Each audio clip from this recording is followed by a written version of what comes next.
Hello மக்களே, தமிழகம் முழுவதும் அனைத்து ரேஷன் கடைகளிலும் வெளியானது முக்கிய அறிவிப்பு.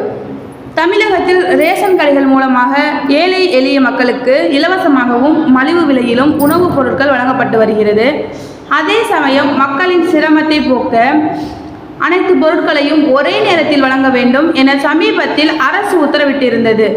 இந்த நிலையில் தமிழகத்தில் உள்ள அனைத்து ரேஷன் கடைகளிலும் விரைவில் கருவிழி பதிவு திட்டம் அமல்படுத்தப்படும் என்று உணவுப் பொருள் வழங்கல் துறை தகவல் தெரிவித்துள்ளது.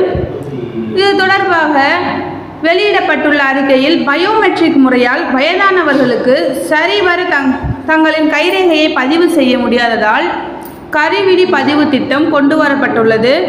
தமிழகத்தில் 90% ரேஷன் கடைகளில் கருவிழி பதிவு திட்டம் நடைமுறைக்கு வந்துள்ளதாக தெரிவிக்கப்பட்டுள்ளது. ஆகவே இது முதியோர்கள் அனைவரும் பயன்படுத்திக் கொள்ளுங்கள். தேங்க்யூ.